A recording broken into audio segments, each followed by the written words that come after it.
केवल भार हम तू एवायरी वो सुयशील बुद्धिये विराय सूर मध्य व इंदो। 10वें कालिक सूत्र के विनय समाधि नामक 9वें अध्ययन में शास्त्रकार कहते हैं, जहां संते तवण चिमाली, जैसे वह तप्त प्रकाशमान सूर्य संपूर्ण भारतवर्ष को प्रकाशित करता है, प्रभासित करता है, ऐसे ही आचार्य अपने श्रुत से, अपने स्वभाव एवं आचरण से और अपने बुद्धि से इसी तरह सुशोभित होते हैं, इसी तरह संपूर्ण संग को प्रकाशित करते हैं जैसे देवताओं में इंद्र होते हैं। बहुत महत्वपूर्ण स्थान होता है नेतृत्व का। शायद इसीलिए पुराने लोग कहा करते थे, यथा राजा। ये शायद इसी तरह के व्यक्तित्व से संबंधित बात होगी कि पूज्य गुरुदेव आचार्य भगवंत आनंद ऋषि जी महाराज साहब, जो एक समूह का, एक संघ का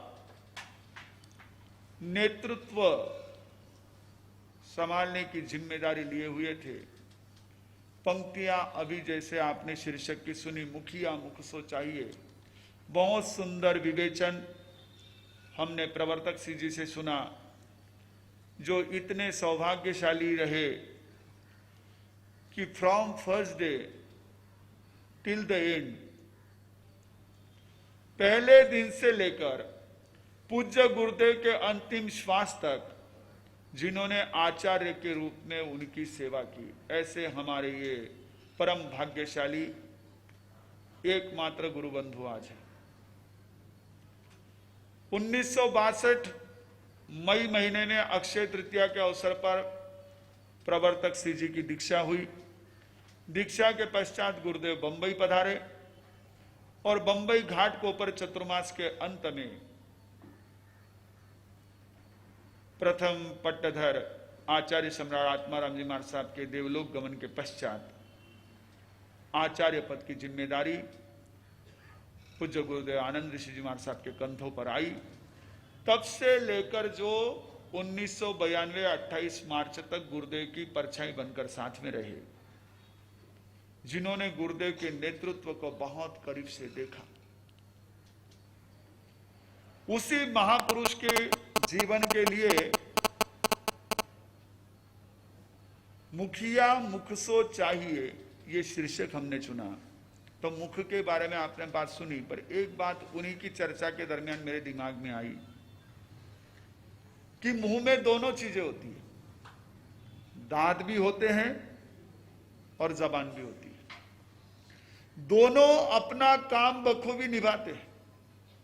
अगर एक का भी काम गड़बड़ा गया तो उसका सारा प्रेशर किसको आ जाता है? शरीर को, पेट को आ जाता है।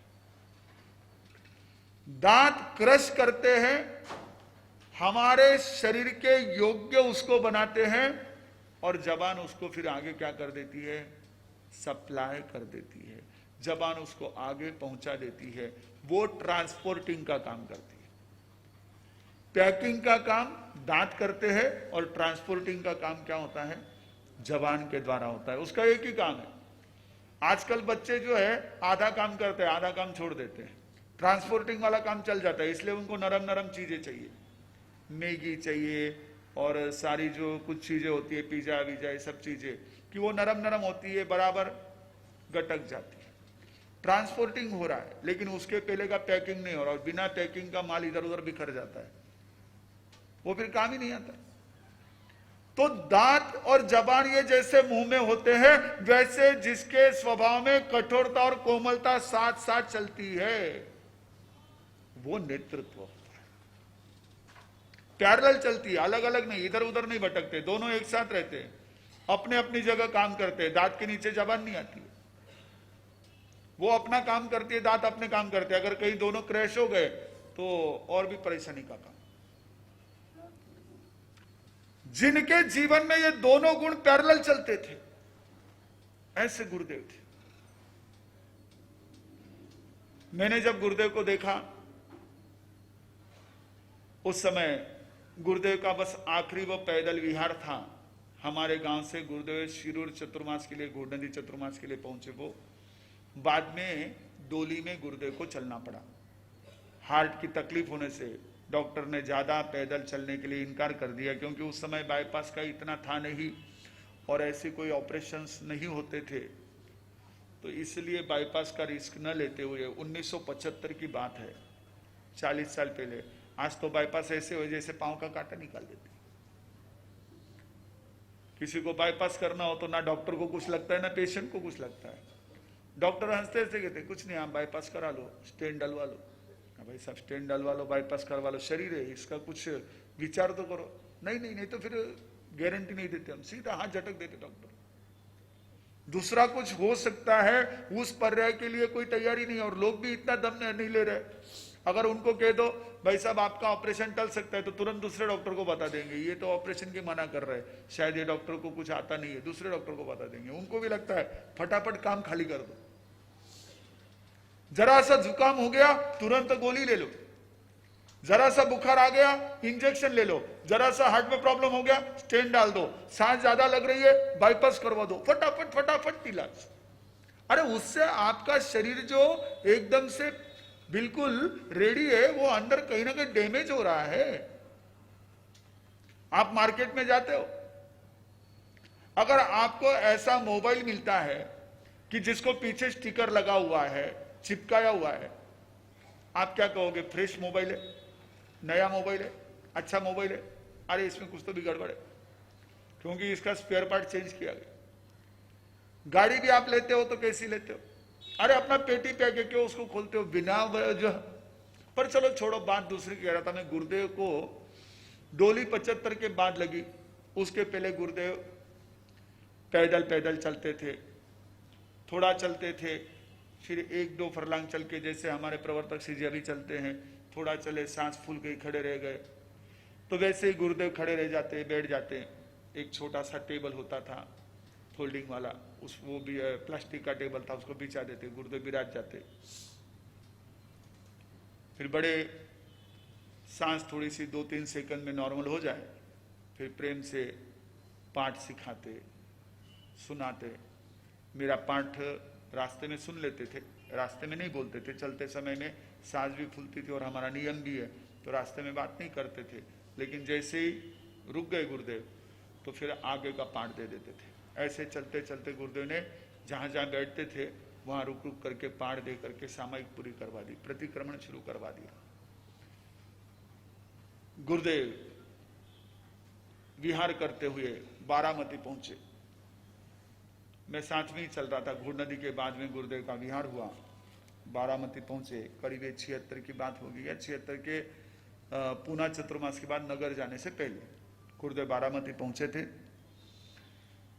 तो वहां पर काफी बच्चे मिल गए। अब जहां भी गुरुदेव जाते हैं तो वहां तो हमारे लिए तो सारा एक तरह से पूरा वृंदावन तैयार हो जाता। वहां तो काफी लोग जमा हो जाते थे, भीड़ लगती थी। गुरुदेव के प्रति श्रद्धा उतनी थी तो भीड़ लगती थी, तो काफी बच्चे भी हमारे पास मिल जाते थे। बड़े तो अपने प्रवचन में, गुरुदेव के दर्शन में, मंगलिक आदि में व्यस्त हो जाते, बच्चे फ्री रहते थे, हम इधर उधर से जमा कर लेते, खेलने लग जाते थे।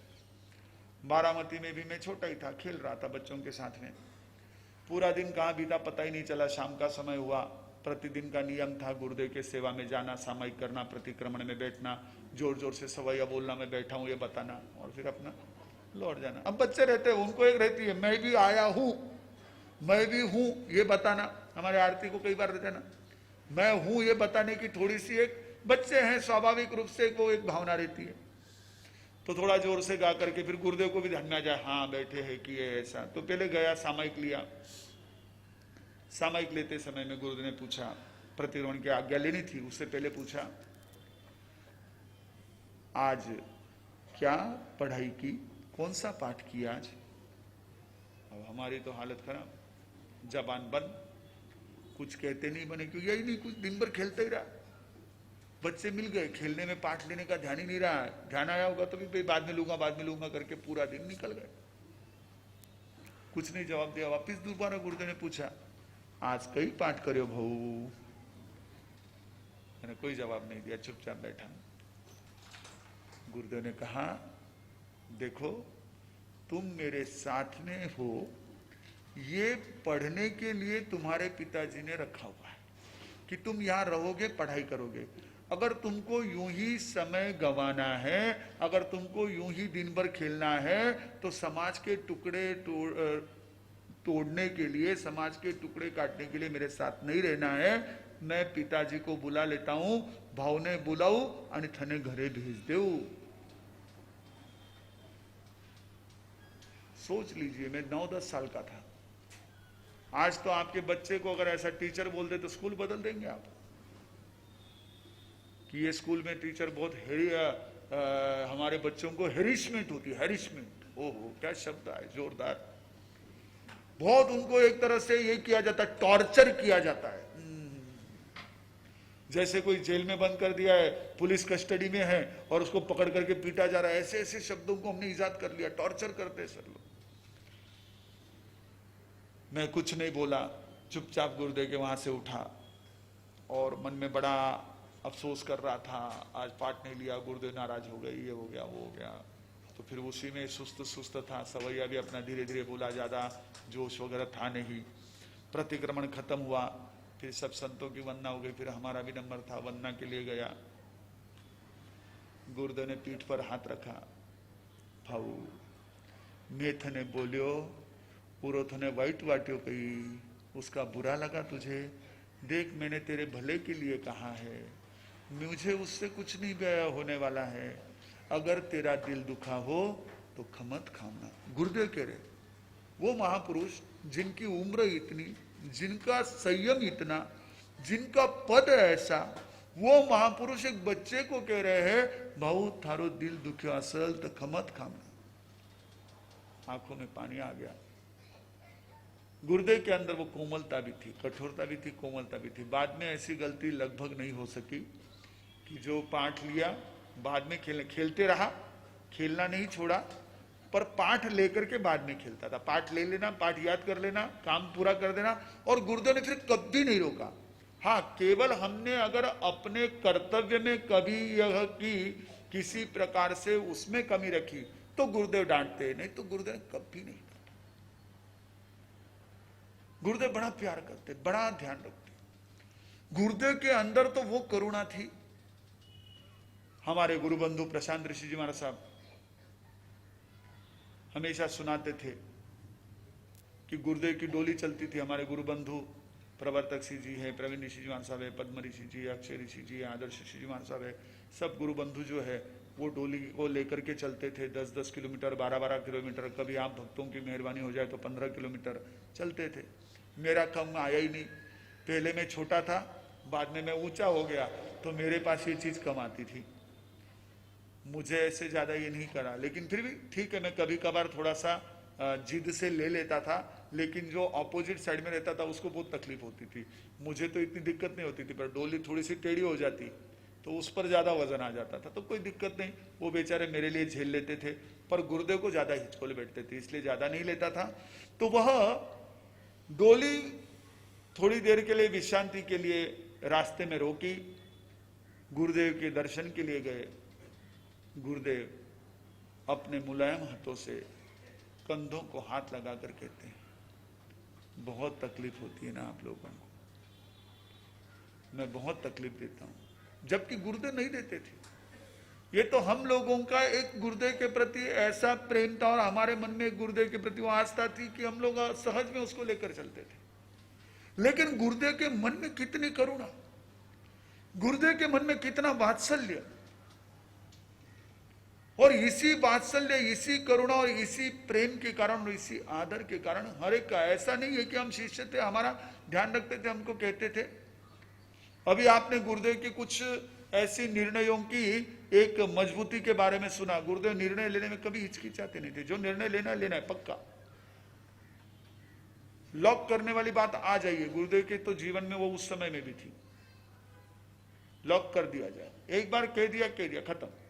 उसके पहले 100 बार सोच लेते थे, करने से पहले 100 बार सोच लेते थे। गुरुदेव ने जो पंक्तियां सुनाई थी वो भी ऐसी थी, करने से पहले सोच लो हर काम का अंजाम, आगे को कदम धर के हटाना नहीं अच्छा, मर्दों को धर्म काम में डरना नहीं अच्छा, ना मर्द से उम्मीद का करना नहीं अच्छा। पहले सोच लो क्या होगा, अंजाम को पहले ध्यान में ले लो, पहले सोच लो, फिर एक बार कर लिया फिर कोई चिंता नहीं, कर लिया खत्म। ऐसे मजबूत थे गुरु। लेकिन गुरुदेव के पास में एक तरह का वह अपने संघ के प्रति भी ऐसा मन में अपनत्व था, जिसके परिणाम स्वरूप आप देखिए कि जिस समय गुरुदेव आचार्य बने, गुरुदेव के संघ में कैसे कैसे सेनानी थे। हमारे श्रमण सूर्य मलधर केसरी जी महाराज साहब, जिनकी जयंती हम मनाएंगे अगले हफ्ते, हमारे मालव केसरी सौभाग्यमल जी महाराज साहब, जिनके व्यक्तित्व की जो एक तरह की विशेष ऐसी जादू, संपूर्ण मुंबई आगरा हाईवे पर जितने भी अपने जैन परिवार है आज भी उससे सम्मोहित है, आज भी उसे याद करते हैं। उपाध्याय कस्तूरचंद जी महाराज साहब, जो ज्योतिष मार्तंड थे, जिनके ज्योतिष का लोहा हर एक व्यक्ति मानता था, हमारे पक्की पत्र की तैयारी में, हमारे तिथि पत्र को तैयार करने में उनकी सलाह को पत्थर की लकीर की तरह माना जाता था। इतना घड़ी पल और हर चीज को जानने वाले वे उपाध्याय कस्तूरचंद जी महाराज साहब। फूलचंद जी महाराज साहब श्रमण, जो पंजाब में थे, आज भी जिनको लोग एक अपने लिए इष्ट की तरह पूजते हैं, जिनके नाम में बरकत मान करके कई लोगों ने अपनी फर्म, अपने प्रतिष्ठान उससे शुरू किए, और जिनके पास आगमों का गहन अध्ययन था, उपाध्याय कन्हैयालाल जी महाराज साहब, जो पहले अनुयोग प्रवर्तक थे, जिन्होंने हमारे 3200 आगमों के संपूर्ण विषय को अलग अलग विभागों में, 4 विभागों में बांट करके एक नए रूप में प्रस्तुत किया। बहुत परिश्रम का काम था, हमको किताब उठाकर देखने में भी मेहनत पड़ती है। उन्होंने उसको संकलित करके, लिखवा करके, पूरा स्वयं प्रूफ रीडिंग करके प्रकाशित करवाया। बहुत श्रम साध्य कार्य था, वर्षों तक काम चला। यानी उस कार्य के समय में उन्होंने निरंतर एकासन तप किया। हमारे उपाध्याय पुष्कर मुनि जी महाराज साहब, जो वास्तव में हमारे संघ की एक ऐसी जबरदस्त हस्ती थी कि जिन्होंने अपने श्रावकों को, गुरु भक्तों को संघ सेवा के लिए खूब जबरदस्त ऐसी शिक्षाएं दी, खूब उनको संस्कार दिए। आज भी हजारों परिवार जिनको अपने इष्ट के रूप में मानते। हमारे मेवाड़ प्रवर्तक अंबालाल जी महाराज साहब, जिनके कहते 730-740 गांव के मालिक माने जाते हैं। मेरे कहने का मतलब यह है कि गुरुदेव जिस संघ के आचार्य थे, उस संघ में कैसे कैसे महापुरुष थे कि वो एक एक आचार्य से बढ़कर ऐसे व्यक्तित्व के धनी थे। ऐसे महापुरुषों के संघ का नेतृत्व गुरुदेव ने किया। विचार कीजिए उनके साथ उनकी कितनी ट्यूनिंग होगी। कभी किसी का अहम टकराया नहीं, कभी किसी की आपस में किसी बात को लेकर के कोई भी मन की दूरियां बढ़ी नहीं। इतना आपस में स्नेह, इतना आपस में सामंजस्य। कितना उनका वो नेतृत्व जो था सर्व समावेशक था। उन्होंने अपने आप को ऐसा तराशा था। बुतो शाबाश है तुमको, किसी शायर ने कहा बुतो शाबाश है तुमको तरक्की, इसे ही कहते हैं। बुतो यानी प्रतिमाएं होती है। बुतो शाबाश है तुमको तरक्की, इसे कहते हैं। जो न तरसे तो पत्थर थे, तरसे तो खुदा बन बैठे। जो न तरसे तो पत्थर थे, तरसे तो खुदा बन बैठे। उन्होंने अपने आप को ऐसा ढाला, अपने व्यक्तित्व को इस तरह का उन्होंने बनाया कि जिससे इन सब का स्नेह, इन सब का विश्वास, इन सब का एक अपनत्व गुरुदेव को सहज में मिला। इन सभी महापुरुषों का नाम जिनको मैंने लिया, स्थानांक सूत्र के छठे ठाणे में प्रभु फरमाते हैं, छहिम ठाणे हिम संपन्न अणगारे अरिहई गणम धरित। 6 स्थानों से कोई भी अनगार 6 स्थानों से संपन्न होता है, तभी वह किसी गण को संभालने में योग्य बनता है। पहला सड्ढी पुरुष जाए, दूसरा सच्चे पुरुष जाए, तीसरा मेहावी पुरुष जाए, चौथा बहुस्वीय पुरुष जाए, पांचवा सत्यमम पुरुष जाए, और छठा अपाही गरणे। 6 स्थान से कहा। पहला, जो व्यक्ति श्रद्धावान हो, जिसके अंदर धर्म के प्रति, अपने सिद्धांतों के प्रति, अपने परमात्मा के प्रति श्रद्धा अटूट हो, अविचल हो, वही गण को धारण कर सकता है। श्रद्धा के बिना कुछ नहीं होता है। आज उसी श्रद्धा पर आघात के प्रयास हो रहे हैं। कोई कहता है तुम्हारे गुरु देवलोक हो गए, कोई कहते तुम्हारे गुरु ऐसे हो गए, कोई कहते तुम्हारे गुरु ऐसे हो गए, और इस तरह से श्रद्धाओं को ढहाया जा रहा है, श्रद्धाओं को एक तरह से तोड़ा जा रहा है। लेकिन हम ये समझे, व्यक्तित्व के विकास की शुरुआत, उसका प्रथम चरण श्रद्धा से है। जो मुखिया है उसके अंदर श्रद्धा होना जरूरी है। उसके अंदर अपने स्वयं के प्रति और जिनके निर्देश में चल रहा है, जिनके पीछे चल रहा है, उनके प्रति श्रद्धा मजबूत होना आवश्यक है। सड्ढी पुरुष जाए, सच्चे पुरुष जाए। दूसरा, उसके अंदर वो यथार्थ बोलने वाला, किसी बात को नरोवा कुंजरोवा करने वाला न हो। जो सत्य होता है वही नेतृत्व कर सकता है। जो उसकी बात होगी वो सच्चाई होगी तो बोलेगा, नहीं तो चुप रहेगा। गुरुदेव का विशेष था, जो कहना है वो सत्य होगा तो ही कहेंगे। उनको जब तक विश्वास नहीं हो जाता, प्रवचन में भी वो बात तब तक नहीं कहते जब तक पूरी रेफर न हो जाए, जब तक पूरा संदर्भ न मिले, कभी नहीं कहते थे। व्यक्तिगत बात में तो सवाल ही नहीं उठता। ऐसा नहीं था कि आचार्य है तो मैं कहता हूं तुम कहते हो, ऐसा नहीं था। सत्य बोलो। दूसरे की बात को अपने नाम से कभी नहीं चलाते थे, जिसकी है उसके नाम से कहते थे। उनको ये नहीं था कि मैं उसका नाम लूंगा तो छोटा हो जाऊंगा, बिल्कुल नहीं। जिस कवि की रचना है, जिस महापुरुष के वचन है, उसका नाम लेकर के, जिस धर्म ग्रंथ का वचन है उसका नाम लेकर के वो कहे। ये सच्चे पुरुष जान, वही नेतृत्व कर सकता है।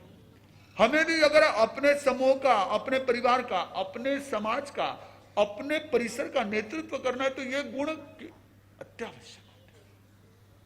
सड्ढी पुरुष जाए, सच्चे पुरुष जाए, मेधावी पुरुष जाए। मेधावी के 3 अर्थ टीकाकारों ने बताए। पहले, मर्यादा को जानने वाला, कि हमारी व्यवस्थाएं क्या है, हमारी आचार संहिता क्या है, मर्यादा को जानने वाला मेधावी है। दूसरा, मेधावी यानी वह ग्रहण शक्ति से संपन्न हो, उसके अंदर ग्रास्पिंग पावर हो, किसी भी बात को ग्रहण करने का उसके अंदर सामर्थ्य हो। आप विचार कीजिए, उम्र के 84 इयर्स में, 84 साल की उम्र में गुरुदेव जब कोपरगांव में गए थे, वहां मुस्लिम स्कूल में, मदरसे में जो नज्म उन्होंने सुनी, उस नज्म की तर्ज उन्होंने हमको सिखाई। मैंने तो सुनी नहीं थी, मैं तो गया ही नहीं था वहां पर। गुरुदेव के साथ में हमारे कोई 3-4 संत गए थे, क्योंकि वहां पूरे सबका जाना संभव नहीं था, जगह की जो भी व्यवस्था होगी या कुछ और कारणों का ध्यान नहीं, पर वो हमको सिखाई, गुरुदेव ने वो वहां पर ध्यान में रखी। मरने वालों को क्या तुमने देखा नहीं, क्या किसी का जनाजा उठाया नहीं, क्या तुम्हें भी इसी तरह जाना नहीं, क्या तुम्हें भी इसी तरह जाना नहीं। मेहरबान गौर इस पर जरा कीजिए, मेहरबान गौर इस पर जरा कीजिए, जिंदगी का भरोसा नहीं मोमिनो।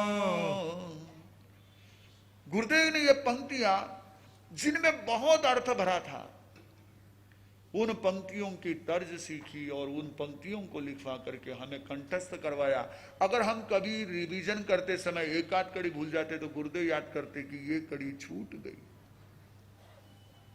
विचार कीजिए कैसी ग्रहण शक्ति थी, और उसी के साथ साथ उनकी वह तीव्र बुद्धि थी। यानी केवल आखिरी के 6 महीने अगर छोड़ दिए, 28 मार्च से पहले के करीब समझ लीजिए मैक्सिमम 6 महीने छोड़ दिए, तो उससे पहले रात्रि में जो गुरुदेव के पास हमारी आवृत्ति होती थी, उस आवृत्ति के गीत गुरुदेव कहते थे, नाम गुरुदेव कहते थे, हम वो गीत गाते थे। गुरुदेव को ध्यान में था मैंने इनको कौन से गीत सिखाए हैं, मैंने हफ्ते भर पहले इनके कौन से गीत सुने हैं, कौन से गीत सुनने बाकी है, वो सब गुरुदेव काम करते थे। हमको काम ही नहीं करना पड़ा, ध्यान रखने की जरूरत ही नहीं। ऐसी जबरदस्त मेधा थी। तो वह व्यक्ति नेतृत्व कर सकता है जो श्रद्धावान हो, जो सत्य हो, जो मेधावी हो। सत्य का एक और अर्थ व्याख्याकार ने किया कि जिसके वचन सत्य सिद्ध होते, जो बोले सो सही। उन्होंने कह दिया तो वो काम होना ही है, नहीं करो तो गड़बड़, ये पक्का। उन्होंने कहा कर दिया तो तुम्हारा काम फतेह। ऐसे मुझे 50 लोग मिले जिन्होंने कहा गुरुदेव ने मुझे कहा, मैंने उनकी बात मान ली तो काम हो गया। और ऐसे भी कुछ लोग मिले जिन्होंने कहा गुरुदेव ने कहा लेकिन हमने नहीं माना, तो आगे जाकर के ऐसा हमारे लिए प्रॉब्लम आ गई। ये सत्य वचन होते हैं, ये उनके साधना से, ये उनके अंदर की पवित्रता से तैयार होते। तो जो श्रद्धावान हो, सत्य हो, जो मेधावी, ये पुरुष चाहिए जिसको सूत्र और अर्थ का ज्ञान हो, क्योंकि संघ की व्यवस्थाएं चलाना है तो उसके अंदर वो उतना सामर्थ्य होना जरूरी है, क्योंकि उसमें कई प्रकार की व्यवस्थाओं को देखना पड़ता है, कई प्रकार की जिम्मेदारियां होती है। अगर वो सूत्र और अर्थ को नहीं जानता है तो उन व्यवस्थाओं को सही ढंग से नहीं कर सकता है। वह बहुश्रुत हो, सत्यवम, सामर्थ्यवान, उसके अंदर वो शक्ति हो। और गुरुदेव के अंदर गजब की शक्ति थी। मैंने कल भी आपको बताया कि 64 साल की उम्र में तो उन्होंने उत्तर भारत जाने का निश्चय किया। गुरुदेव जब बोधवड़ में विराजते थे, बहुत उस किस्से को सुनकर के मैं स्वयं रोमांचित हुआ। बोधवड़ से गर्मी के दिनों में भुसावल में दीक्षा थी 24 मार्च की, और उससे पूर्व गुरुदेव बोधवड़ से जा रहे थे। सेलवड़ वालों ने विनती की गुरुदेव हमारे वहां पधारो। गुरुदेव ने पहले कहा बहुत दूर जाना है। उन्होंने आग्रह किया गुरुदेव थोड़े से आपके चरण लग जाए, पता नहीं कब आप वापिस पधारेंगे। ठीक है। गुरुदेव बोधवड़ से सेलवड़ गए। मैंने साथ में विहार किया है, देखा है। गुरुदेव के काम सब आराम से थे, बहुत धीमे धीमे थे, हमारे जैसे पटपट पटपट कुछ नहीं था। बहुत गंभीरता थी उनमें, व्यवहार में भी, वाणी में भी बहुत आराम से थे। तो गुरुदेव अपने आराम से चलते थे। गुरुदेव प्रार्थना करके सूर्योदय के आधे घंटे बाद निकले होंगे, फिर पहुंचे सेलवड़। सेलवड़ पहुंचने तक प्रवचन का समय हो गया। गुरुदेव ने अपना सामान उतारा, प्रवचन दिया। प्रवचन खत्म हुआ, 10 सवा 10 बजे हो गए। अपना सामान वापस कंधे पर डाल दिया।